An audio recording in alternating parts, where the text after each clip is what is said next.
47 en haut, le premier paragraphe.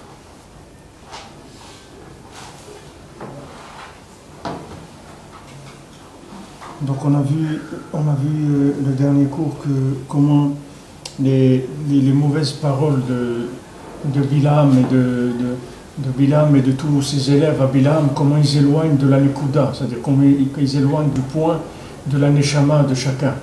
Comment les mauvaises paroles, elles sont tellement destructrices dans le monde.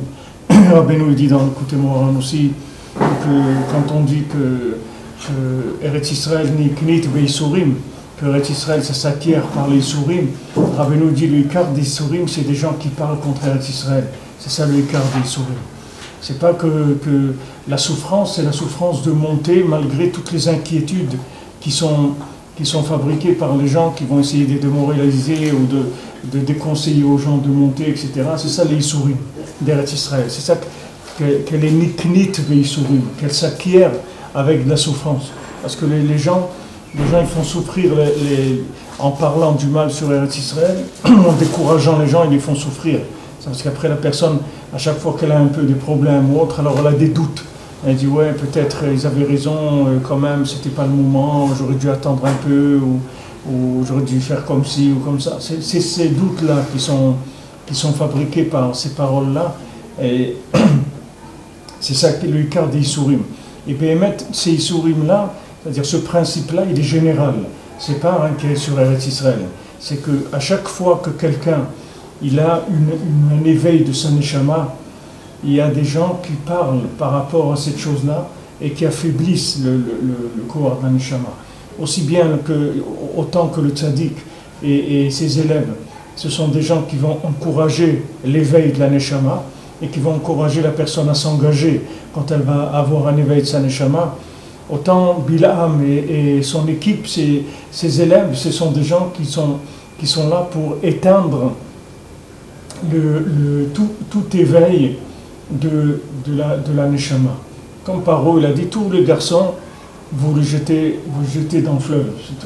C'est-à-dire là où il y a Zachar, c'est-à-dire là où il y a Zikaron, là il y a le moins de mention d'un point positif dans la personne, vous jetez à la mer. On ne va pas entendre parler de ça. Parce que si la personne, elle commence à voir le positif qu'il y a en elle, qu'est-ce qu'elle va faire? Elle va commencer à avoir confiance en elle, et elle va avoir confiance en Hachem. Et ça y est, sa vie, elle va changer. Elle n'a plus besoin, elle n'a plus de pression, elle n'a plus peur des gens, elle n'a plus peur de son patron, elle n'a plus peur de l'entourage, ni de ce qu'ils vont dire les gens, ni rien. Parce qu'il y a un kécher avec Hachem. Alors ça y est, la personne, elle est libérée. Alors tout le travail de Bilam, c'est d'empêcher ce kécher avec Hachem. D'empêcher que la personne, son cœur s'éveille, de manière qu'après, quand son cœur va s'éveiller, elle va pouvoir faire un kécher avec Hachem. Bilam, il travaille sur ça. Donc à chaque fois, il va mettre des doutes. Surtout, il va essayer de mettre des doutes. S'il arrive à casser complètement, il va casser. Mais s'il ne va pas casser complètement, il va mettre des doutes. Il va dire Ouman, pourquoi tu vas aller à Ouman? Il y a des tzadikim en Israël, pourquoi tu vas faire ci, pourquoi tu vas faire ça? Il y a ça, toi tu n'es pas un russe, toi tu n'es pas né en Russie, qu'est-ce que tu vas aller faire là-bas? Pourquoi tu vas laisser ta famille à Rosh Hashanah? Pourquoi tu vas faire ci? Il y a comme ça des idées pour mettre des doutes aux gens qui ont un éveil. Des gens qui sont déjà réveillés, c'est fini, c'est plus du tout la même chose.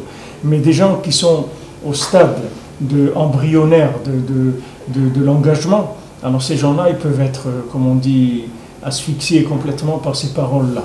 Et malheureusement, il y a beaucoup de gens qui n'ont pas été à Rosh Hashanah à cause de certaines personnes qui ont parlé contre et qui ont fait que des gens, ils ont pas pu aller.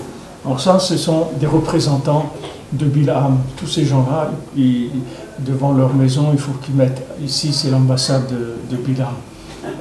Bien sûr, il y a un tov dans tout. Hachem, après, il va récupérer tout ça à la fin. Mais en attendant, Bilam, il gagne du temps. C'est-à-dire, il fait traîner les choses. Parce que quand les gens ne vont pas, ça fait traîner les choses. Rabbeinu l'a dit, tout celui qui vient sur mon kever, alors chaque voyage, c'est pas une fois. Chaque fois que quelqu'un va au Man, il est Mekarev la Géoula. Chaque fois que quelqu'un va au Man, même s'il a été 1000 fois déjà, il va encore une fois, ça rapproche Mashiach. Pourquoi? Parce que chaque fois qu'il va, il augmente la bande passante dans la connexion. Chaque fois, la bande passante, elle augmente. À chaque fois, le débit il augmente. Avant, c'est 2G, mais après 3G, après 4G, et après, c'est un jet d'eau. Après, ça devient ça avance à chaque fois plus, et ça permet à d'autres gens de faire tchouba. Maintenant, tous les points, tout ce qui va permettre à la personne de trouver en elle sa source d'infini, ça va être attaqué par Bilam. Mais depuis la naissance, même avant la naissance, ça va commencer à être attaqué. Bilam, il va attaquer cette chose-là. Essayer d'aplatir les gens et de leur dire que ne crois pas que tu es mieux que les autres, ne crois pas que tu es différent des autres, ne crois pas que tu as un message spécial, tu es comme tout le monde et tu vas finir comme tout le monde. Tu vas finir dans un bureau, tu vas travailler à la banque et tu vas être content d'avoir ta retraite, etc., comme tout le monde. Et n'essaye pas de faire le malin parce que ceux qui ont voulu faire ça, ils sont retrouvés là où ils sont retrouvés. Et voilà, ça c'est le système qui broie le tov qu'il y a dans la personne. C'est-à-dire c'est quelque chose qui broie complètement. Alors maintenant, comme on est arrivé à des générations où les gens ils sont tellement malades que même cette chose-là, elle n'a plus d'emprise sur les gens, alors les gens ils peuvent faire tchouva. C'est pas qu'ils font tchouva parce qu'ils ont dépassé le problème, c'est qu'ils font tchouva parce qu'ils sont tellement malades qu'ils ne peuvent même pas rentrer dans le problème. Ils ne peuvent même pas commencer à rentrer dans le problème. Alors ils cherchent sans arrêt parce qu'ils n'arrivent pas à suivre le système. Alors c'est le fait qu'ils n'arrivent pas à suivre le système, c'est ça même qui leur permet de s'engager. En tout cas, Rabbi Nathan ici, je ne vais pas faire tout le cours sur ça, je l'ai fait la dernière fois sur le Nian de Bilam et de ses élèves, mais ce sont les sources de destruction de la Nekuda de chacun dans l'Am Israël. Alors maintenant, Rabbi Nathan dit c'était ça le conseil de la Klippa de Balak. Balak c'est une Klippa, c'est un monsieur qui s'appelait Balak, mais c'est une Klippa. Elle peut tomber sur quelqu'un d'autre qui s'appelle Smith ou n'importe comment, c'est-à-dire c'est un Koach. Ce Koach-là, il peut s'habiller sur n'importe qui. Maintenant, à cette époque, il s'appelait M. Balak, le monsieur qui était dépositaire de cette Klippa, c'est-à-dire de ce shaker-là, de ce mensonge, à l'époque, il s'appelait Balak. Juste Smith. Hein? T'as dit Smith? C'est Haddad, c'est la traduction. Il paraît que c'est l'ancêtre du Mashiach quand même. Atzat Klipat Balak, Léavi et Klipat Bil'am à l'Israël. Donc qu'est-ce qu'il a fait Balak? Lui, il a cherché la Klippa de Bil'am pour l'amener contre le Ham Israël. C'est-à-dire il a observé le Ham Israël. Il a vu que le Ham Israël, toute la force du Ham Israël, c'est la parole, d'accord? C'est-à-dire ils ont une force, avec leur parole, de réveiller la neshama qui est en eux. Donc qu'est-ce qu'il a dit? Il faut attaquer ce point-là. C'est-à-dire il faut attaquer la parole dans le Ham Israël. Donc il a été chercher quelqu'un qui était un spécialiste de l'empoisonnement de la parole. C'est-à-dire chercher quelqu'un qui est un destructeur de la parole. Il a trouvé Bil'am. להביא קליפת בלעם על ישראל, היינו להזיק לישראל חס ושלום על ידי דיבורים רעים של המשוקעים מאוד בתאוות ניאוף על חולקים על הצדיק מבחינת משה. Donc il a été chercher quoi? C'est Bil'am, c'est Bil'am là, c'est d'amener des paroles négatives sur le Ham Israël qui proviennent des gens qui sont enfouis dans la ta'ava la ta'ava des femmes et des gens qui sont contre le tzaddik aussi. Alors comme on a vu comme Shabbat on a vu que dans la sphira de Yesod dont on est en train de parler ici dans cette Torah, puisque Rabbeinu il dit ici que le or du Chesed il est resté dans Yesod de Hatzilut et maintenant les Kelim du Chesed ils sont dans Bina de Bria et que là-bas les Kelim du Chesed se sont cassés dans la Bina mais que la lumière elle est restée dans Yesod de Hatzilut. Alors dans la sphira de Yesod, il y a deux choses. Il y a la Kedusha, c'est-à-dire il y a la sainteté, la pureté, la pudeur dans Yesod, et il y a aussi le Shalom dans la sphira de Yesod. Parce que la sphira de Yesod, elle est juste avant la sphira de Malchut. C'est-à-dire que toutes les sphirotes, elles vont atterrir dans Yesod, et après elles vont aller dans Malchut. C'est-à-dire que Yesod, elle est seule. elle est associée avec personne. Yesod, elle est seule. Maintenant, de Yesod, on passe après à Malchut. C'est-à-dire que s'il n'y a pas de réparation de Yesod, il n'y a pas de possibilité de faire régner Hachem dans le monde. Maintenant, faire régner Hachem dans le monde, ça ne veut pas dire que uniquement de mettre la couronne à Hachem, c'est déjà de faire régner le bien qu'il y a en soi, de le trouver, d'abord de le découvrir, d'abord d'y croire, après de le découvrir, après de le faire vivre, après de développer. Et une fois que j'ai fait tout ça, maintenant je peux avoir la Emouna dans Hachem. Je peux commencer à faire régner Hachem dans le monde. Mais si je ne trouve pas le bien qu'il y a en moi, c'est impossible de faire régner Hachem dans le monde. C'est pour ça que toutes les religions qu'il peut y avoir, où les religions, elles ne commencent pas par d'abord valoriser l'individu, c'est impossible de valoriser Dieu si on ne valorise pas l'individu. Parce que qui est-ce qui va couronner Dieu? Il faut que la personne, elle ait une valeur pour couronner Hachem. Si quelqu'un il est roi des fourmis, ça ne s'appelle pas un roi dans le monde. Si tu dis à quelqu'un on va te mettre une couronne, mais voilà, c'est des fourmis qui ont voté pour toi. Et il va dire que vous vous moquez de moi, c'est pas, moi je ne veux pas être roi de fourmis, je veux être roi sur des Bnei Adam, sur des êtres humains. Maintenant, si tu n'as pas aidé chacun à trouver le bien qu'il y a en lui, en quoi maintenant son couronnement d'Hachem il va avoir une valeur? Il n'a aucune valeur du tout. Puisque lui-même, il n'a pas convaincu le monde qu'il a une valeur en tant que créature d'Hachem. Qu'est-ce qui va couronner Hachem? Alors maintenant, qu'est-ce qu'il fait Bilam? Il attaque le Ham Israël, c'est-à-dire il attaque le bien qu'il y a dans chacun. Une fois que la personne, on est arrivé à la faire baisser dans sa considération d'elle-même, avec la machloket, beika, c'est-à-dire qu'on l'attaque. On l'attaque sans arrêt, lui dire mais toi pourquoi tu as fait ça, c'est pas bien, tu n'as pas honte, tu n'as pas su, tu n'as pas ça, tu n'as pas réussi dans ta vie, regarde les autres, ils nous ont construit, toi rien, des bracelets, et tu vas, et tu danses, et tu fais des trucs, non, dans quel état tu es, etc. Casser les gens sans arrêt. Maintenant, on a cassé un bonhomme, et maintenant c'est qu'est-ce qu'on a cassé? On a cassé un représentant d'Hachem sur terre.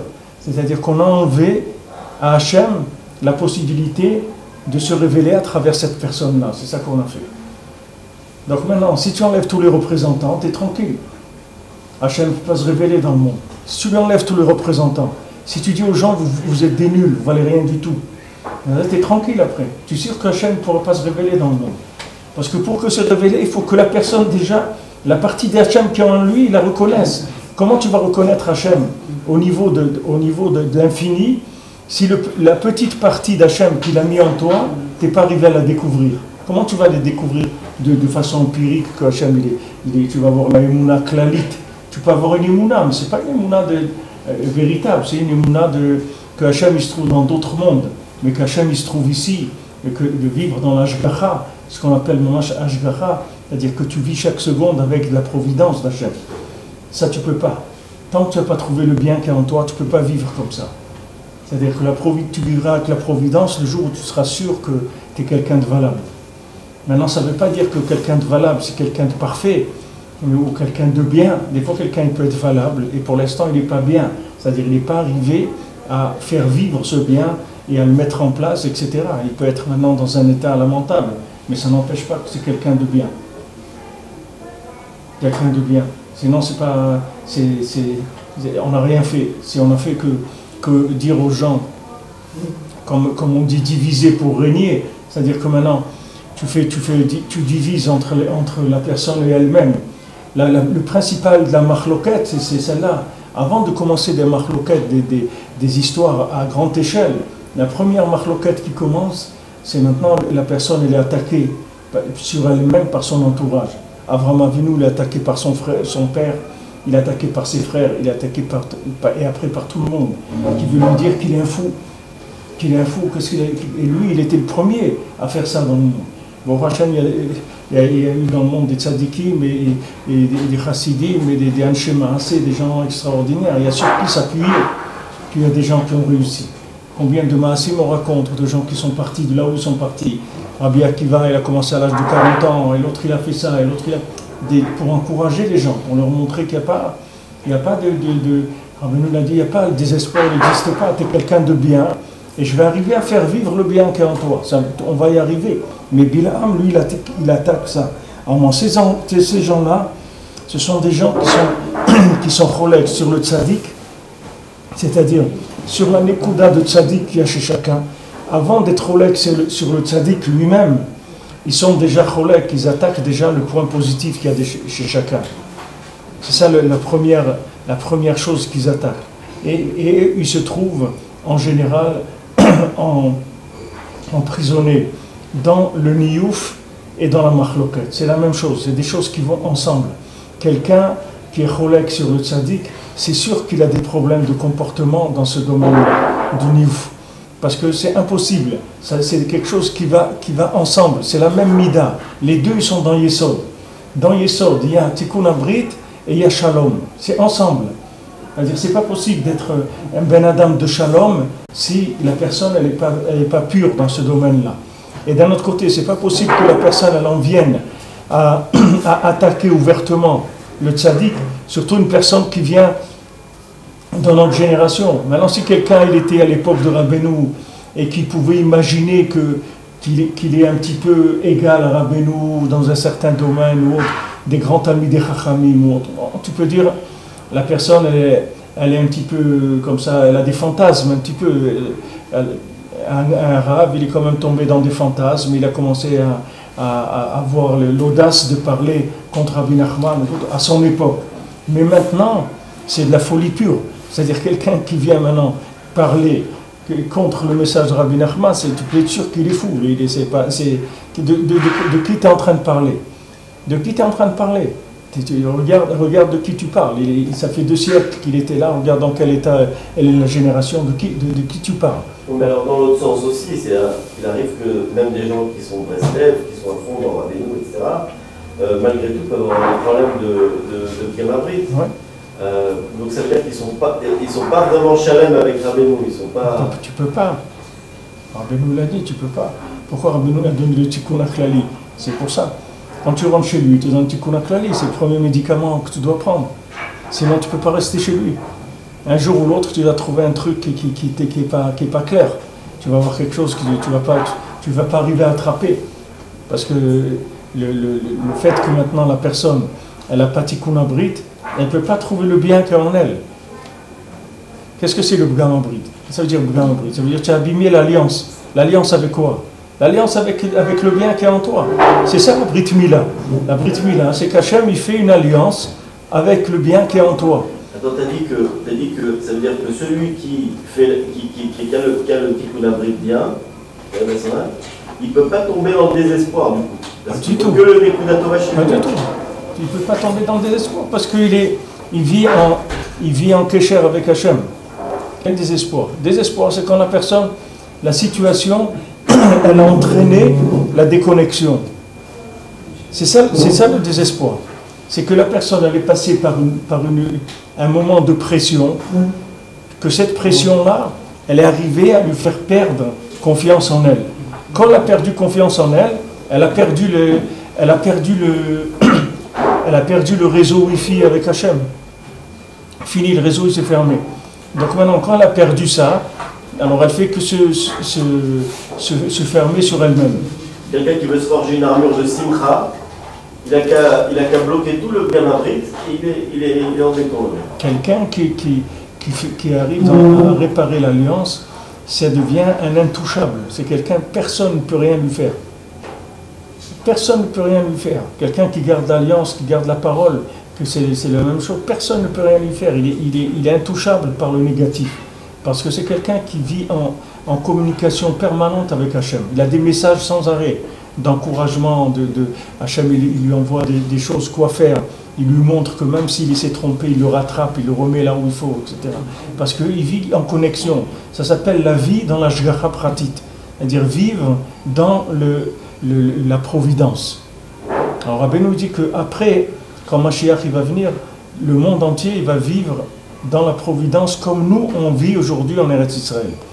Et ceux qui seront en Eretz Israël, ils vivront dans une providence qui sera très très élevée, un niveau de providence très élevé. Qui n'a pas été métaken, c'est ta vote, qui n'a pas travaillé sur ses tavotes. il peut lui transmettre à Beno. Il peut avoir des talmidim et transmettre à Beno. Bien sûr, bien sûr. Oui. Même s'il est mamache atteint dans le niouf ou dans autre chose. C'est-à-dire, c'est quelque chose un peu osé ce que je vais te dire, mais en général, c'est les gens les plus atteints qui arrivent à transmettre à Beno. Parce que comme il est atteint, il ne reste plus rien de lui, tu comprends? Comme il ne reste plus rien de lui, alors le bonhomme il peut faire quoi? Qu'être un bout de tuyau, c'est tout. Parce que lui-même il est détruit, tu comprends? Tandis que le gars, s'il est un peu beau gosse et tout, s'il a des trucs, alors ça y est, il va monter une affaire à son compte. Pourquoi tu veux que travaille pour quelqu'un d'autre? Tandis que Rabbeinu il dit que quand quelqu'un il arrive à un niveau de destruction très très fort, il se trouve très proche de la véritable vérité. Parce qu'il s'est tellement détruit qu'il n'y a plus le écart de ce qui fait que l'homme il s'éloigne d'Hachem, c'est parce qu'il a de l'orgueil. Maintenant, quand quelqu'un il est détruit, quel orgueil tu veux qu'il ait? Donc, dans quel état il se trouve? Ah, il est détruit. Pour ça que Rabbeinu il a dit, moi je prends les pires de ce qu'il y a dans le monde. Donc, moi je prends des patrons dans le mal. Et de ceux-là, après quand je vais les arranger, tous ceux qui dépendent d'eux, je vais les sortir. Mais il y a des Mefoursamim chez le Sheker, chez Rabbeinu. Hein? Les Mefoursamim chez le Sheker, c'est des gens qui sont construits, c'est des gens qui tiennent la route, les Mefoursamim chez le Sheker. C'est des gens qui ne sont pas détruits. Les Mefoursamim chez le Sheker, c'est des gens très très bien, c'est pas des gens qui sont... Ils ont un seul problème, c'est ça. Comme il avait Korach. Le seul problème qu'il avait, c'est que c'était un homme extraordinaire. C'était ça son problème. Que c'était un Talmid Chacham plus grand que Moshe Rabbeinu. C'était ça son problème. Parce que s'il avait été un Ben Adam Pachout, jamais il aurait osé être Oleg sur Moshe Rabbeinu. Pourquoi il a osé parler sur Moshe Rabbeinu? Parce qu'il croyait qu'il avait compris quelque chose dans la Torah. Comme Rabbeinu rapporte le maasé de celui qui était pendant 2 ou 3 siècles, il était dans l'Olam Hato, il était dans le monde. Alors c'était un rave. C'était un rave. Alors un jour, il y a les mitzvot qu'il a faites dans sa vie, ils sont venus devant le tribunal céleste, ils ont dit, mais vous ne pouvez pas le laisser comme ça, le pauvre, ça fait déjà 2 siècles, ou 3 siècles qu'il est comme ça, il est en train de tourner dans des mondes de fantasmes. Après qu'il soit mort, il tournait dans des mondes qui sont des mondes imaginaires. Et il croyait qu'il allait à la synagogue, qu'il allait là et tout, il était mort depuis 2 siècles déjà. Et ça tournait, des fantasmes. Alors ces mitzvot, ils ont dit, il faut arrêter. Alors ils lui ont fait savoir que le Maasé il était mort. Alors quand après il est venu devant le Beit Din chez le Mala, il a commencé à dire des idées de Torah qu'il avait eues par rapport à des fois qu'il est au Beit Din, qu'il a fait des décisions dans le tribunal rabbinique par rapport à des choses. Alors ils ont tellement rigolé dans le Beit Din chez le Mala de sa façon d'étudier la Torah qu'ils sont pliés de rire quand ils l'ont entendu parler. Il s'est retrouvé à des milliers de kilomètres de l'endroit, tellement il a eu honte, c'est-à-dire quand il a vu que les Maasé, il ne savait rien du tout. Il croyait qu'il connaissait la Torah, etc., mais il ne savait rien du tout. Parce que du moment où la personne, elle se déconnecte, il y a une harmonie. Il y a une harmonie dans un homme. C'est-à-dire l'harmonie de l'homme, c'est d'être Béchalom avec le tzaddik, d'être Béchalom avec le Ham Israël et d'être Béchalom avec sa neshama. Si quelqu'un a ces 3 points-là, il ne marche pas bien, automatiquement il va dévier quelque part. Il faut que la personne elle aime le tzaddik, qu'elle aime le Ham Israël et qu'elle s'aime elle-même. S'il n'y a pas ces 3 points-là qui marchent, c'est impossible de réussir dans ce monde-là. Tu ne peux pas. Quand on dit s'aimer soi-même, ça ne veut pas dire aimer son orgueil, ça veut dire aimer la partie d'Hachem qui est en moi et avoir pitié de cette partie-là et de la faire réussir. Et maintenant, même si je n'ai pas envie de me lever le matin, parce que je suis fatigué, ben je vais me lever pour servir la partie d'Hachem qui est en moi, pas servir mon sommeil ou mon corps. Je vais devenir le serviteur de cette partie-là. Et c'est pour ça qu'on se marie aussi, parce que la femme, elle aide à faire tout le temps le upgrade par rapport à ce point-là de la neshama. C'est-à-dire quand l'homme il s'écarte, la femme, elle ramène tout de suite dans le chimouche de sa neshama. Donc qu'il soit tout le temps en accord, en harmonie avec sa neshama. Mais il faut ces 3 points-là. Si dans ces 3 points, il y a quelque chose qui ne marche pas, le système de fonctionnement, de connexion avec Hachem, il ne marche pas. Donc une personne qui n'applique pas les leçons de Rabbeinu, qui ne fait rien, d'accord, il ne les applique pas. Tout ce que l'on veut, et qui a un problème nafshi, c'est-à-dire au niveau des tavot, moi j'ai le droit d'apprendre de lui. Bien sûr. J'ai le droit d'apprendre de lui des choses de Rabbeinu. Tu as le droit d'apprendre de lui. Si c'est quelqu'un qui te donne, qui t'encourage maintenant tu vois bien qu'est-ce qui te fait de l'effet, tu vois bien qu'est-ce qui marche. Si maintenant ça te donne Quelqu'un, il peut te transmettre, parce que, si tu veux, le bitul, le tzaddik, c'est quelque chose qui inclut tout. Si quelqu'un, je vous ai dit, Yoshua bin Nun, c'était pas un Talmid Chacham, du tout. C'était pas un Talmid Chacham, c'était un jeune. C'est écrit Yeshua Nar, c'était un jeune. Il avait un esprit de jeune, d'adolescent comme ça. Mais une chose, il a attrapé, il a compris que tout ça se passait chez Moshe Rabbeinu. Donc lui, il s'est collé dans la tente de Moshe Rabbeinu, il ne bougeait plus de là-bas. C'est tout. Mais qu'est-ce qu'il a fait, Yoshua bin Nun? Il a fait rentrer le Ham en Eretz Israël. Pourquoi il a fait ça? Hachem lui a dit, j'ai vu chez toi que tu es un grand monsieur. Pas du tout. J'ai vu chez toi que tu es un tzaddik. Pas du tout. Pas du tout. Hachem ne lui a jamais fait des louanges sur lui-même. Il lui a dit, maintenant, toi, tu es le mécharet de Moshe. Le souffle divin que je mettais sur lui, je vais le mettre sur toi. Et tu vas faire rentrer le Ham Israël en Eretz Israël. Tu comprends? N'importe qui peut être Yeshua bin Nun. N'importe qui. Parce que si tu veux Yeshua bin Nun, c'est comme si tu prends une station de radio, FM ou n'importe. C'est un capteur, c'est tout. Il s'appelle Yeshua bin Nun. Mais c'est un capteur, c'est quelqu'un qui a capté une lumière qui s'appelle Yeshua bin Nun. C'est pour ça que Rabbeinu était en colère quand les gens disaient, mais c'est normal, vous êtes descendant du Baal Shem Tov. Rabbeinu dit, le Baal Shem Tov, il m'a fait aucun cadeau. Moi, tout ce que j'ai, je l'ai payé. Il n'y a personne qui m'a rien donné. Alors quand on lui disait, oui mais votre grand-père, Rav Nachman Rodinke, vous a appris, alors Rabbeinu rigolait, il dit, tellement de Torah, et ça avait mon grand-père qui m'a appris tout ça, tout ce que j'ai révélé dans le monde, l'écouter Moharan et tout, Rabbeinu rigolait de ça. Rabbeinu dit, tout ce que j'ai eu, je l'ai payé. C'est moi-même qui l'ai amené. Un homme, c'est une base, si tu veux, de bien. Cette base-là de bien, elle peut se développer jusqu'à l'infini. La seule chose maintenant qui va l'attaquer, c'est qu'on va le casser. Dès qu'il va se faire casser, son cœur, tu vois, tout de suite, il se rétracte et le bonhomme, il tourne sur un circuit tout petit. Mamash, le milliardième peut-être de ce qu'il pourrait être. Parce que quelqu'un lui a brisé le cœur, il lui a fermé le cœur. Que ce soit ses parents, que ce soit ses amis, que ce soit son patron, que ce soit sa femme, que ce soit ses enfants, que ce soit n'importe qui. Que ça vienne quelqu'un qui arrivait à lui crisper le cœur. Si quelqu'un il a crispé le cœur, il a perdu la connexion avec Hachem. Il vit, mais il vit comme un mort vivant, c'est-à-dire c'est plus quelqu'un de vivant. Il ne s'appelle plus vivant d'après la Torah. Il est mort, c'est-à-dire d'après la Torah. C'est plus quelqu'un de vivant. Vivant, ça veut dire que la Neshama elle est connectée avec Hachem. C'est ça qui s'appelle vivant. Quelqu'un qui s'appelle vivant, c'est ça. Sinon, il n'est pas vivant. Maintenant, du moment où quelqu'un il rentre chez Moshe Rabbeinu, il se colle à Moshe Rabbeinu, et il dit, moi je suis avec lui, c'est tout. Le reste, moi je ne connais rien dans le monde. Moi je suis dans la tente de Moshe Rabbeinu, je reste avec lui. On lui dit, viens étudier, viens faire ça. Il dit, non, moi je suis avec Moshe Rabbeinu. Moi je reste là-bas, c'est tout. Moi je reste, qu'il a besoin, un café je lui fais, il a besoin de ranger sa maison, je lui rends. Moi je reste avec lui, c'est tout. Le reste, ça ne m'intéresse pas. Maintenant, quand il fait ça, il reçoit sur lui le rouach de Moshe Rabbeinu. Ça devient Moshe Rabbeinu à son niveau à lui. C'est ça que Rabbeinu l'a dit, je veux que vous soyez des tzadikim comme moi.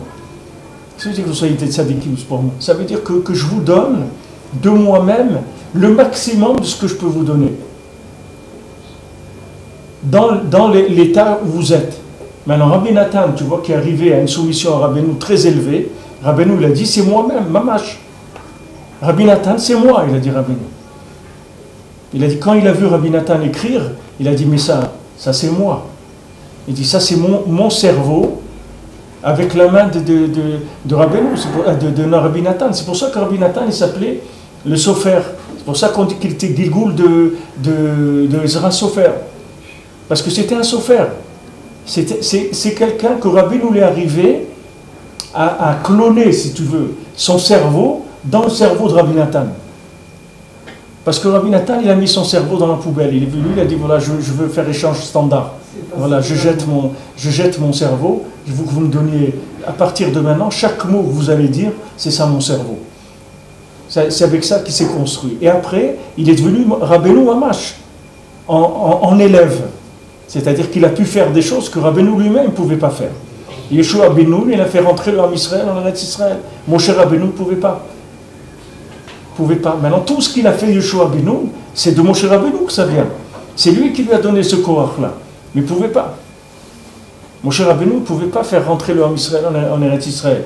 Parce que Moshe, c'est Mashiach, si tu veux. C'est-à-dire, Moshe, s'il rentre en Eretz Israël, ça doit être le Mashiach, et ça doit être la reconstruction du Beth Amikdash, et c'est fini, l'histoire du monde, elle est réglée. Mais à l'époque où on est rentré en Eretz Israël, de Yeshua Binoun, on ne pouvait pas vivre encore la Géoula. Donc on est rentré en Eretz Israël avec Yeshua Binoun, et c'était possible de rentrer en Eretz Israël sans terminer l'histoire encore d'Eretz Israël. C'est ça le lien de l'élève. C'est-à-dire, Rabbi Nathan, il peut transmettre une Torah qui est à ton niveau. Mais normalement, la Torah qu'on étudie ici, normalement, pour étudier ça, il faut avoir un niveau de Torah très très élevé, et de Tfila et de Gdusha très très élevé. Mais comme Rabbi Nathan, il l'a pris en lui, que ça s'est traduit par un élève, donc ça peut atteindre des zones qui sont beaucoup plus basses. Même si les gens ne sont pas à un niveau, ils peuvent recevoir cette Torah-là. Parce qu'elle a été transmise par un élève.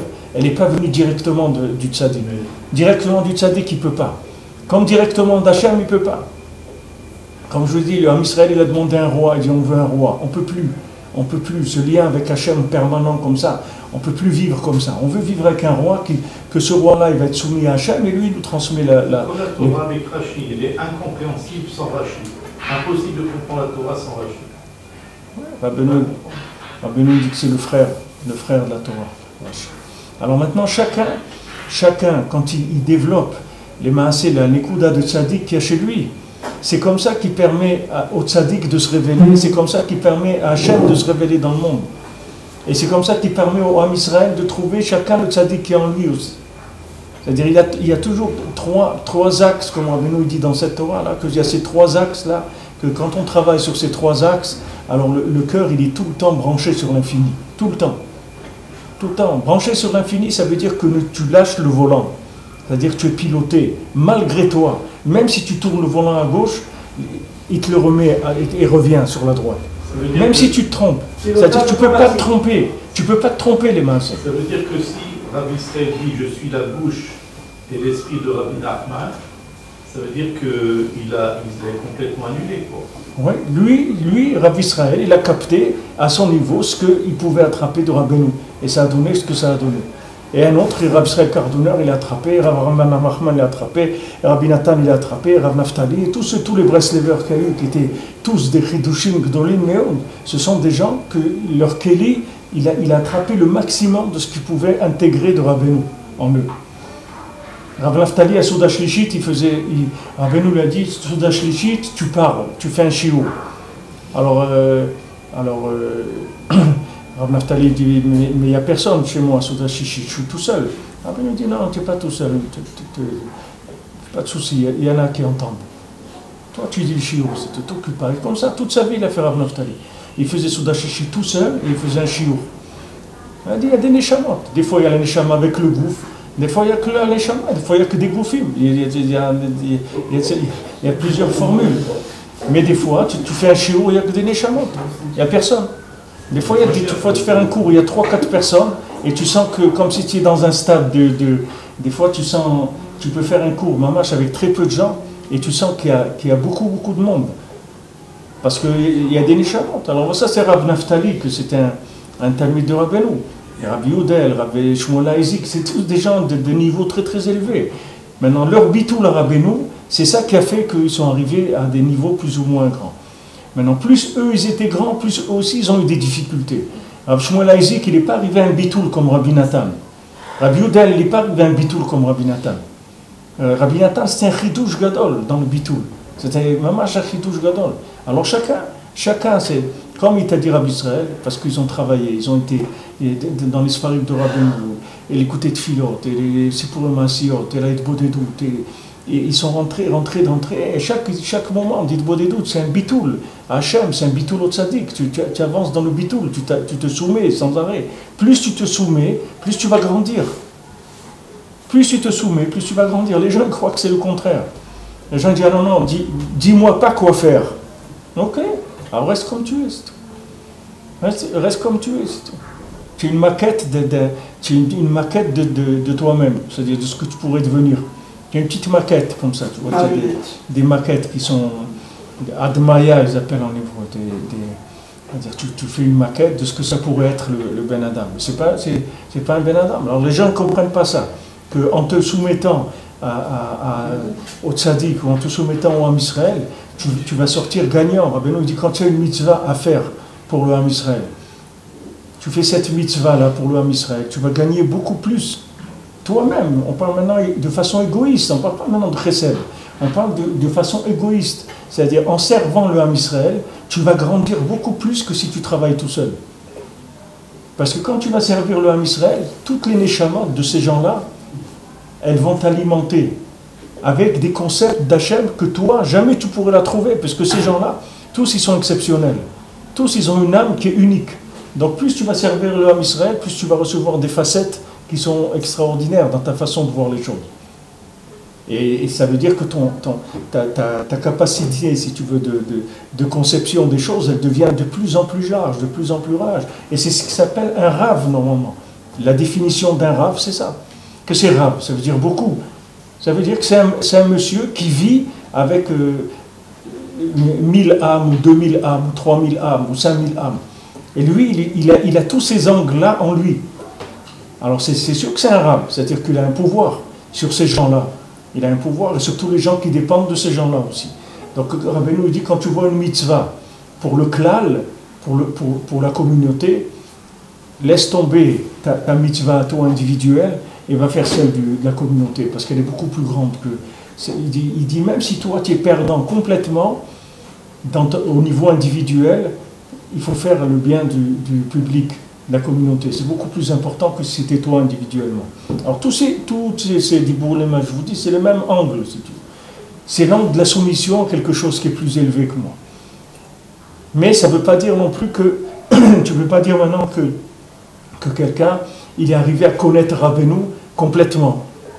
Parce que Rabbeinu l'a dit, même Rabbi Nathan et Rabbi Naftali, ils connaissent un tout petit peu de moi, c'est tout. C'est-à-dire que Rabbeinu, tu ne peux pas l'attraper. Mais seulement, tu peux attraper une petite miette, un milliard de milliardième. Mais avec ça, quand Moshe Rabbeinu s'est enrichi de la poussière des tables, des tables de la loi. Quand il creusait la poussière qui sortait de ça, il est devenu un milliardaire, Moshe Rabbeinu. C'est-à-dire une poussière de Rabbeinu, ça y est, tu peux réparer le monde entier. Une poussière de Rabbeinu. Un tout petit peu, de tout petit peu. Rabbi Nathan, Rabbeinu l'a dit un tout petit peu, il connaît. Et il a écrit l'écouter à la chôte, regarde, c'est un océan de chidushim et de chizouk et de branchements avec Hachem. C'est un tout petit peu. Il a attrapé un tout petit peu. C'est pour ça que toutes les facettes qu'il y a, il faut les respecter, parce qu'il n'y a pas de possibilité d'exclusivité chez Rabbeinu. Personne ne peut parler d'exclusivité. Parce que Rabbeinu, on ne peut pas l'attraper entièrement. Personne. Donc chacun, il a attrapé une petite facette.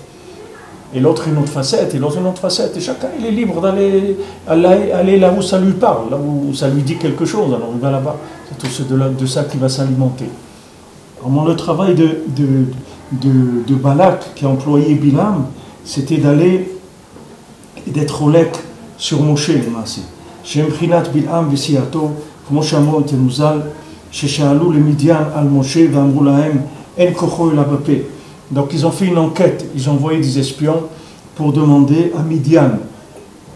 Ils ont dit, ce Moshe Rabbeinu là, c'est quoi cet homme-là? Il a fait les plaies en Égypte, les trucs et tout. C'est quoi cette histoire-là? Quel est son secret?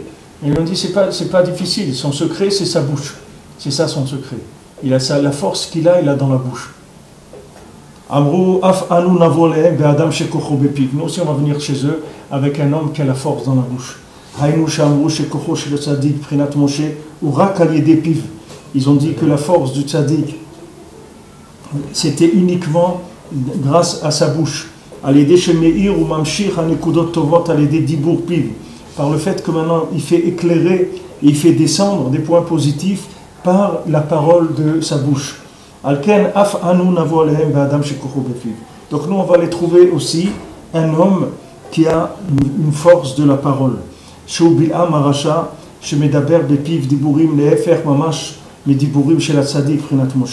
Donc il va trouver Bil'am le Racha qui parle avec sa bouche des paroles qui sont complètement l'opposé de ce que le tzaddik il dit. Voilà, il va mamash dire le contraire. Valken ayu Israël behemet besakana gdola. C'est pour ça qu'à ce moment-là, l'homme Israël était des sakana gdola. Pourtant, apparemment, on n'a pas vu des mouvements physiques. C'est-à-dire, on n'a pas vu des choses qui sont passées matériellement. C'est que au niveau de la parole, c'était la parole qui était menacée par le fait que maintenant, Bilam, il allait venir dans le Ham Israël. Alors ce Bilam-là, qui allait attaquer le Ham Israël, il allait faire un problème qui était un problème de diminuer, d'affaiblir la force de la parole. Et il a compris ça, Balak, que s'il arrivait à affaiblir la parole, c'est terminé. Comme il dit dans le Maasé de Rabbeinu, dans Sipurim Masir, dans le Sipurim Masir du Berger et Ani, c'est-à-dire contre le mercenaire, là, le corsaire, le pirate, il vole la fille et il l'emmène dans une île et il lui dit si tu cries, je te tue. C'est-à-dire, si tu cries, je te tue. Alors les Breslever lui disent, et il dit voilà, si tu ouvres la bouche, je te tue. C'est-à-dire qu'il sait que si jamais elle ouvre la bouche, c'est terminé pour lui.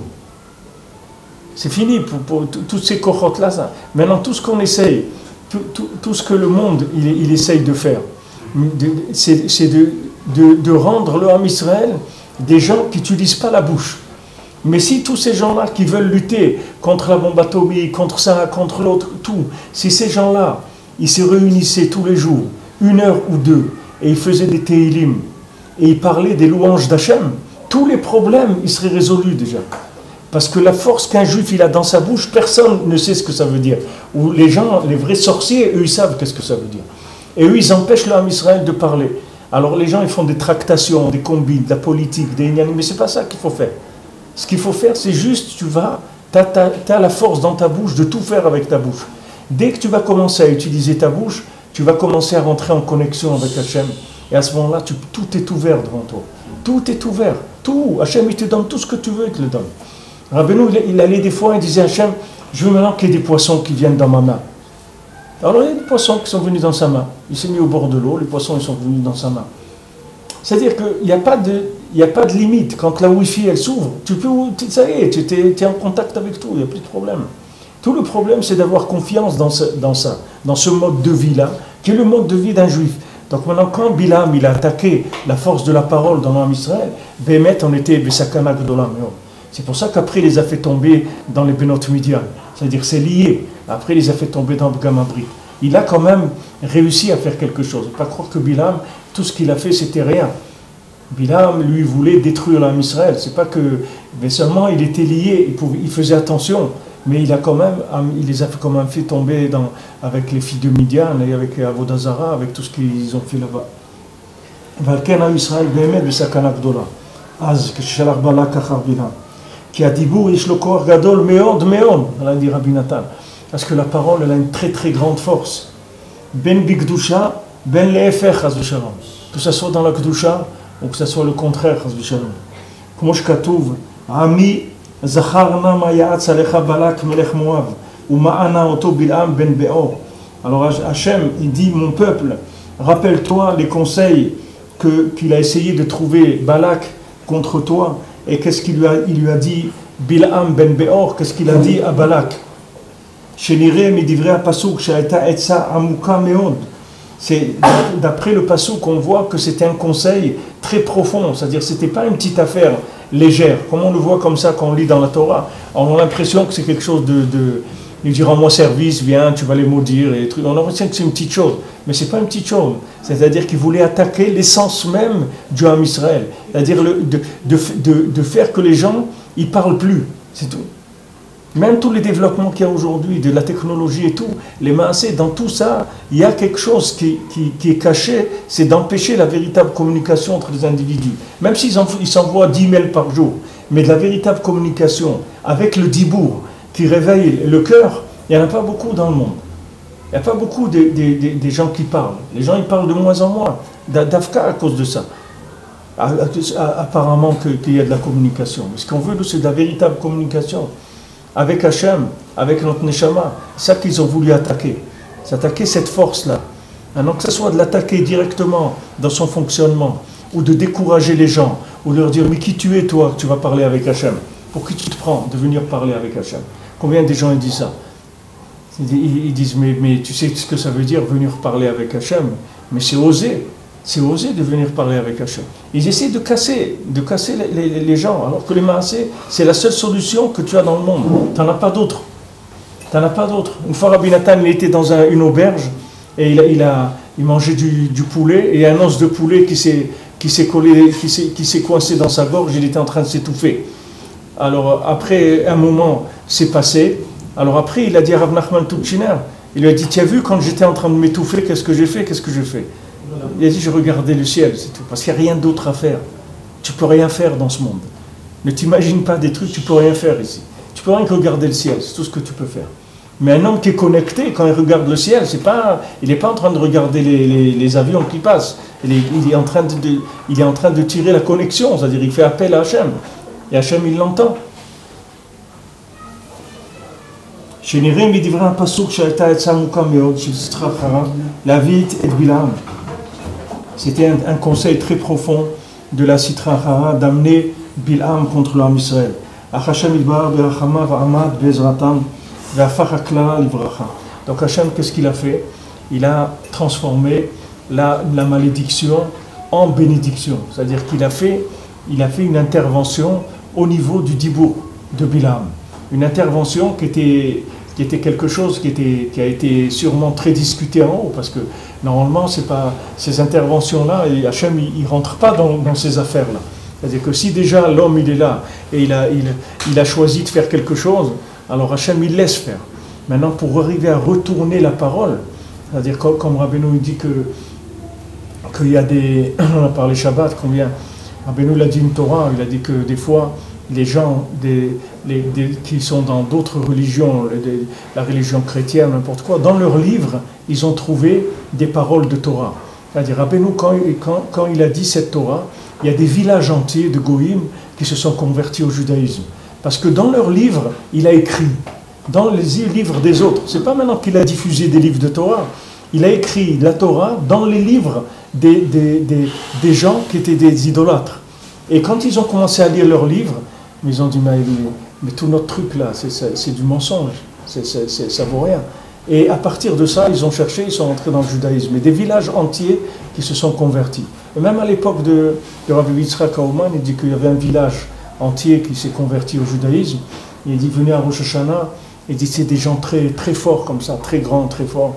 Ils venaient les hommes et les femmes, et ils étaient, quand ils ne savaient pas lire l'hébreu, mais toute la journée, ils étaient debout, ils pleuraient. Les 2 jours de Rosh Hashanah, ils faisaient que ça. Ils étaient debout et pleuraient toute la journée. C'est ça le Rosh Hashanah. Il dit qu'ils étaient impressionnés de voir ce niveau-là d'émouna qu'ils avaient, d'engagement. Ça, c'est la possibilité du dibour, que tu peux dire un dibour, même dans quelqu'un. Tu peux utiliser la parole de quelqu'un, même que lui veut dire des choses pas bien. Dans sa parole, il va sortir quelque chose de bien. Comme Bilam, lui est venu pour maudire, il vient pour maudire, il lui sort une bracha dans sa bouche. Et comment c'est possible? Lui, il ne veut pas faire une bracha, mais Hachem, il parle dans sa bouche, c'est tout. Hachem, il lui enlève à un moment son dibour, et il remplace par un dibour d'Hachem. Il utilise le koach dibour de la personne. Alors nous aussi, là où on se trouve, n'importe où on se trouve, Hachem, il peut utiliser la parole de n'importe qui pour nous parler. Que ce soit dans la rue, dans le bus, dans un journal, dans la télé, dans n'importe où. Là où la personne, elle n'a pas besoin, celui qui est dans la Torah, il n'a pas besoin d'aller chercher là-bas, parce qu'Hachem, il veut lui parler d'une façon beaucoup plus claire. Mais là où quelqu'un, il est, la parole, elle peut atteindre là-bas, la parole d'Hachem, elle peut arriver là où la personne elle se trouve pour lui parler. Comme Hachem, il a fait avec Bilam, il a tourné la parole, alors qu'il voulait faire du mal, mais il n'est pas arrivé, parce que Hachem, il a rendu sa klala, sa malédiction, il en a fait une bracha. Valken Amad Amalach Beshalosh Mekomot. Donc l'ange, il s'est tenu dans 3 endroits. Donc maintenant, par rapport à ce que nous sommes en train de parler des 3 points de connexion, donc on voit que l'ange, il s'est mis à 3 endroits. Gamro Tunuzal, qui simané Avot Her Ahu, il lui a montré les simanim des Avot, c'est-à-dire des 3 Avot. Comme on voit Firouj Rashi, qui Shalosh Avot, Hem Keneged Shalosh Nekudot Anal. Parce que les 3 Avot, Avraham, Yitzhak et Yaakov, c'est par rapport aux 3 points dont on a parlé dans la Torah. Comme on voit Bemakom Acher, Hainu She'erahu She'ashalosh Nekudot, She'em Prinat Shlosha Avot, She'mamshichim Atzadikim Ve'anshehem Bedibur Piem Akadosh. Que maintenant, il lui a montré que les 3 points qui sont les trois avot, que les tzadikim, et les gens qui sont avec les tzadikim, Anshem, c'est-à-dire leurs élèves, ce qu'ils attirent avec les paroles de leur bouche, Kocham oleyoter al dibur pi vatame. Il dit, regarde, les paroles que eux ils vont dire, elles sont beaucoup plus élevées que les paroles tamées que lui il va dire. C'est-à-dire lui il va venir avec des paroles impures. Alors la Torah elle te dit que maintenant les paroles du Ham Israël elles sont plus fortes que ces paroles-là négatives. On voit Rabbeinu il a dit pourquoi vous laissez Hachem faire des décrets dans le monde. Voilà, maintenant il y a les pauvres comme ça, 10 000 personnes elles sont mortes là, noyées. Maintenant, Hachem, ça lui fait pas plaisir que 10 000 personnes qui meurent comme ça avec des... moi, je ne fais pas les informations. Ça, il faut vous informer. Moi, je ne vous informe pas. Je vous donnerai que des machalim pour la Torah. Maintenant, il y a 10 000 personnes qui sont mortes. Ok, Hachem, il n'a aucune simcha de ça. Hachem, il ne veut pas tuer des gens. Maintenant, Rabbeinu, il dit, pourquoi tu laisses Hachem faire des décrets dans le monde? Parce que si tu fais Hitbo des doutes, Hachem ne fait pas de décret. Donc ici à Breslev, ils ont fait déjà, ça fait des années, une plaque tournante, c'est-à-dire il y a des gens qui s'engagent à faire Hitbo des doutes et ils font un planning de manière à ce que 24 heures sur 24, il y ait toujours quelqu'un qui soit en train de faire Hitbo des doutes. Puisque Rabbeinu l'a dit, si tu parles avec Hachem, il ne peut pas faire des décrets pendant que tu parles avec lui. Alors si tu parles avec lui 24 heures sur 24, alors il ne va jamais faire des décrets. Donc ils ont fait ici un système comme ça. Voilà, un truc qui tourne, que les gens ils signent là-bas, moi je fais de telle heure à telle heure. Comme ça, 24 heures sur 24, il y a quelqu'un qui fait Hitbo des doutes. Pour dire le Kohar, que les maasé, quand Rabbi Nathan il te dit, regarde, tu as un problème, ton problème il est simple. Ou tu n'as pas prié, ou tu n'as pas prié assez, c'est tout. Parce que ton problème, c'est quelqu'un qui a déformé la parole. C'est ça ton problème. C'est de là qu'il vient ton problème. D'où vient le problème? Il vient de quelqu'un qui a manipulé la parole qui pouvait être une parole d'Hachem. Il en a fait une parole qui t'a causé un problème. C'est-à-dire, au lieu que ça soit parole d'Hachem, ça a été parole de Bilam, une autre parole. Au lieu que ça soit une bracha, ça a été le contraire. Mais d'où ça vient ça, Rabbi Nathan dit? Parce que tu ne pries pas, c'est tout. Comme tu ne pries pas, quand on vient chercher des paroles pour te donner quelque chose, on n'en a pas assez. On ne peut pas. Il n'y a pas assez. Il y a trop de paroles négatives par rapport aux positives. Donc il n'y a pas une possibilité d'arranger le problème. Mais si la personne, elle se met comme il a raconté Yaakov, il a commencé à faire l'écouter de filote, il s'est enfermé dans une tente, il a commencé pendant des jours à faire l'écouter de filote toute la journée. Il est sorti de là-bas, son problème était résolu, c'était réglé le problème. Voilà ce que Rabbeinu t'apprend. Il y a quelqu'un qui sait ça dans le monde. Il y a quelqu'un qui peut te dire ça dans le monde, qui peut t'enseigner une chose pareille, ça n'existe pas. Quelqu'un t'a dit que n'importe quel problème qu'il y a dans le monde, c'est une récupération de la parole inutilisée. C'est du recyclage de paroles inutilisées. C'est ça les problèmes du monde. Et le problème de chacun, c'est la même chose. Ah, maintenant il dit, mais moi je fais 1 heure d'Hitbo des doutes pour quand j'ai des problèmes. Ça veut dire que toi, 1 heure, ça ne suffit pas pour toi. Fais plus. Ou peut-être la qualité, elle n'est pas bonne. Ou la quantité, elle n'est pas bonne. Mais vas-y, dis des paroles. Dis des paroles de Gdusha. Dis des paroles de Gdusha. Rabbeinu dit qu'avec le Lachon HaKodesh, tu peux arriver à Tikkun Abrit. Que quelqu'un, quand il fait Lachon HaKodesh, il sanctifie sa parole. Il utilise sa parole dans la Gdusha. Avec ça, il répare le Brit. Avec ça, il répare l'alliance avec Hachem. Quelqu'un, il a des problèmes, comme un Brit, mais il peut parler avec Hachem. Et avec sa parole, il va réparer, il va faire Tikkun Abrit. Tout, c'est qu'une question de ça. C'est-à-dire, est-ce que la personne, elle va parler ou elle ne va pas parler? Maintenant, comme on dit que les gens, dans la Torah, dans la Halacha même, si maintenant quelqu'un, il se trouve au Beddin pour une histoire. Alors quelqu'un, il dit, il vient, il a sorti un mensonge, il vient au Beddin, il dit voilà, j'ai convoqué celui-là, parce qu'une fois je lui ai prêté $1000, il ne me les a jamais rendus. Maintenant le gars là-bas, il dit rien. D'accord? S'il dit rien, c'est comme s'il dit c'est vrai ce qu'il dit. Parce qu'il n'a rien dit. Et il dit mais attendez, j'ai rien dit. Il dit, non, ça n'existe pas rien dire. Si tu dis rien, ça veut dire ce qu'il dit l'autre c'est vrai. Qui ne dit mot qu'on sent. Hein? Qui ne dit mot consent. En français, c'est une expression. C'est une expression. Expression en français. Qui ne dit mot, qui ne dit rien. Ah, qui ne dit mot consent, d'accord. Bon, maintenant, dans ce principe-là, dans la halakha, il vient de ce union-là. C'est-à-dire que maintenant, si la personne, elle émancé sa parole, elle est chez l'autre maintenant. Elle est devenue une parole de mensonge. Donc maintenant, il faut qu'il la retire, sa parole. Il faut qu'il la ramène vers lui. Comment il va la ramener? Il faut qu'il parle. Il dit, mais pas du tout. Quand est-ce que je t'ai prêté? Jamais je t'ai prêté. Tu as un papier, tu as un truc. Moi, jamais tu m'as prêté. Moi, jamais il y avait un truc. Et je te les avais rendus. Tu ne te rappelles pas là-bas, etc. Il va commencer à dire des paroles. Ces paroles-là, elles vont aller réparer la parole négative que l'autre il a dite. Maintenant, nous, c'est pareil. Chaque manque qu'on a, les mains, c'est un manque de parole. C'est-à-dire, c'est comme si tu as une bande sonore non utilisée et il y a quelqu'un qui enregistre un message dessus pendant que toi tu ne l'utilises pas. Tu comprends? Alors on te dit, mais pourquoi tu la laisses passer? Pourquoi tu laisses passer la bande? Ben, parle, enregistre et personne ne pourra enregistrer à ta place. C'est ce qu'on appelle des trucages. Ouais, c'est du trucage si tu veux, mais c'est plus que le trucage, c'est la récupération de l'énergie, de la parole, qui est la connexion avec Hachem. Elle est récupérée par des énergies négatives, des forces négatives qui vont l'utiliser contre la personne elle-même. Contre la personne elle-même. Et lui, il ne sait pas, il souffre, il lui manque ça, mais il ne te manque rien. Ce qui te manque, c'est qu'à un moment, tu n'as pas parlé, et il y a un autre qui a parlé à ta place. C'est-à-dire, il t'a pris ton shefa en parlant. C'est-à-dire que lui, comme il voulait faire Bilam, il nous a enlevé la force de parler. C'est ça qu'il voulait. C'est pas Stam qui voulait maudire. C'est pas qu'il voulait maudire et dire, ouais, il va vous arriver ça. C'est pas ça qu'il voulait. C'est qu'il voulait nous enlever le courage de parler avec Hachem. Tu vois bien que ce qu'il a attaqué, c'est la chose la pire qu'il ait jamais eu au monde. Personne n'a jamais attaqué ça. Même la Shoah, personne, il a attaqué la parole d'un juif parce qu'ils ne savent même pas que ça existe, les gens. Puisque les juifs eux-mêmes, ils ne mettent pas ça sur le marché. Eux-mêmes, ils ne l'utilisent pas. C'est normal que ça n'a pas de valeur dans le monde. Parce que personne, le juif lui-même, il ne connaît pas ce courage-là. Regarde Rabbeinu avec tout ce qu'il a dit, tout ce qu'il a fait. Combien de gens, ils font une heure d'Itbo des doutes dans le monde? Combien? Je parle maintenant même dans Breslev. Il y a peut-être, je ne sais pas, 200, 500, disons, on va être large. Il y a peut-être 1000 personnes qui font ça.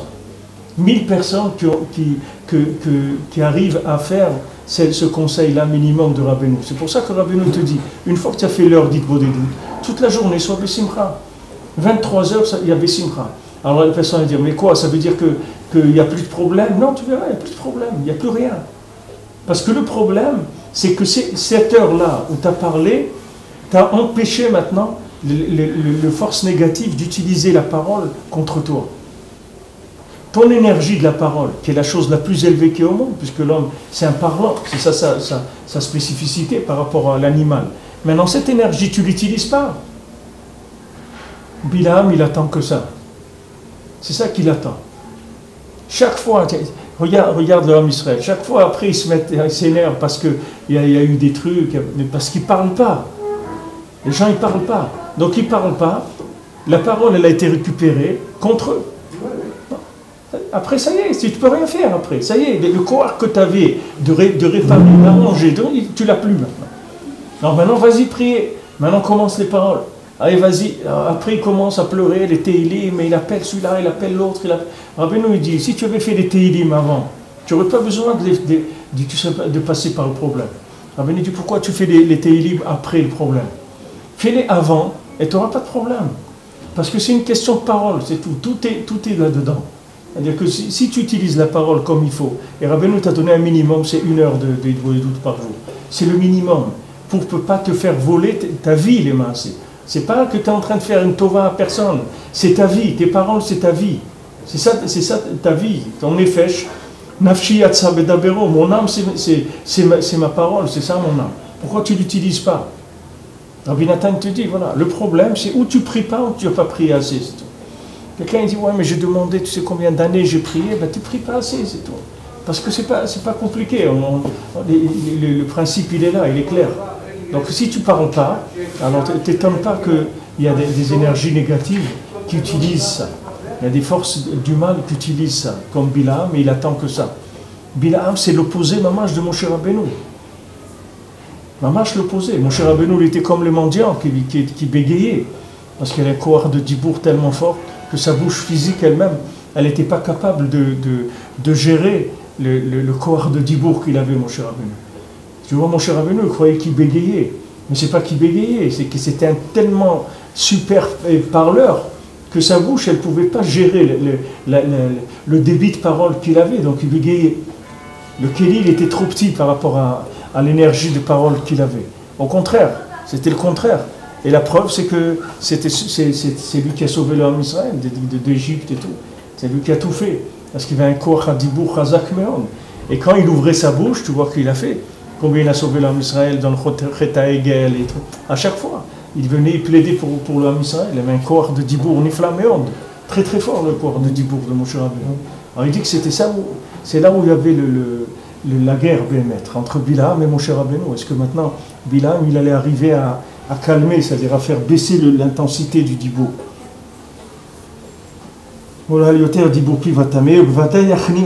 C'est sûr que maintenant les paroles du Ham Israël, elles vont faire tomber Bilaam. C'est ce qu'elle a dit, le Aton, la nesse de Bilaam. Qui kitani zeshalosh regalim.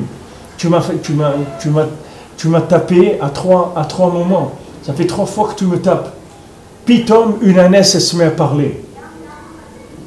Qu'est-ce que ça veut dire? Pitom, ma ânesse, elle se met à parler. Mais pourquoi la ânesse, elle se met à parler? Parce que Bilaam, il était tellement pagoum dans le brit, c'est-à-dire comme il avait des rapports avec son ânesse, il l'a rendu parlante. Puisque maintenant, lui, son koach dibour, il a fait tomber tellement bas. Donc maintenant, même son ânesse à lui, elle a commencé à parler. Non, on croit que son ânesse, elle parle, c'est quelque chose d'extraordinaire, de très poétique et tout. Pas du tout. Que l'ânesse, elle se met à parler, ça veut dire que maintenant, il a fait tomber le dibour dans l'animal. L'animal, il ne parle pas. Si un animal, il se met à parler, ça veut dire qu'il y a eu un problème de choses qui sont tombées très très bas. Donc elle a récupéré la parole et elle lui a fait des reproches. Elle dit, ça fait 3 fois que tu me tapes. Alors par rapport aux 3 Nikoudot, elle lui a parlé la Ness. Ou Peresh Rashi, Ata Mevakesh, la Akor Uma, Achogeget Shalosh Regalim. Qu'est-ce qu'il lui a dit la Ness? Elle lui a dit, tu es en train d'essayer, tu t'attaques à un peuple qui fait les 3 fêtes. Qui Gam Shalosh Regalim, Keneget Shalosh Nikoudot Hanan. Parce que les 3 fêtes, elles sont aussi pour donner de la force à ces 3 points-là. Qui Shalosh Regalim, Keneged Ashlosha Avot Kamouva. Parce que les 3 Regalim, les 3 fêtes, Pesach et Shavuot et Sukkot, elles sont par rapport aux 3 Avot. She'amru Amralo, Shebevadai, Ashalosh Nekudot Shel Israël, Shemamshichim Bedibur Piem Akadosh. La Ness, elle lui a dit ça. Regarde, elle lui a enseigné de la Torah, la Ness à Bilam. Elle lui dit, c'est sûr que les 3 points que l'homme Israël, ils attirent avec leur bouche sainte, Yidgabru Keneged Dibur Pi Vatame. C'est sûr qu'ils vont vaincre sa bouche impure. Sa bouche impure, c'est-à-dire de parler du mal d'un juif, de faire la shonara, ou des gens qui parlent du mal du Ham Israël, ils l'affaiblissent. C'est pour ça que quand maintenant la klala de Bilham, elle s'est transformée en bracha, c'est-à-dire en bénédiction. Sa malédiction s'est transformée en bénédiction. Donc il leur a fait il y a 3 interventions, 3 brachot il a fait aussi. Comme il lui a reproché Balak à Bilham, il dit, moi je t'ai amené pour les maudire, et ça fait 3 fois que tu les bénis.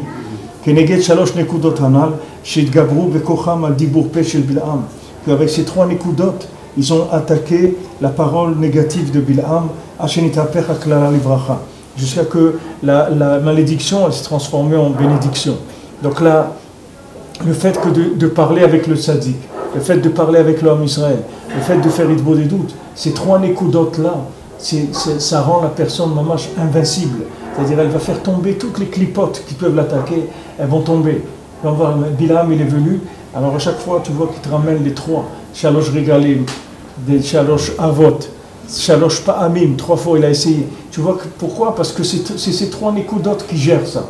C'est les 3 Nekudotes. C'est-à-dire, il y avait la parole avec Moshe, la parole avec son Chaver, avec le Ham Israël, et la parole dans l'Aïd Bodedut. Ces 3 paroles-là, elles font complètement, elles atténuent complètement le Kouach du Sitra Achra. Complètement. C'est-à-dire, Bilam, il est complètement détruit par ça. Mais ça, regarde le changement qu'il faut dans la tête de quelqu'un, dans son cœur, pour croire là-dedans, pour entrer là-dedans. Quel émouna il faut dans le tzaddik pour entrer dans ces choses-là. Les gens, ils croient qu'ils vont faire des choses, ils vont faire. Et pourquoi tu te casses la tête à faire? Kol Yaakov, Yaakov, il a tout dans sa bouche. Pourquoi tu vas essayer de faire des choses? Utilise le koach que tu as, qu'Hachem t'a donné, de ces 3 Nekudotes-là. Avec ça, tu répares tout.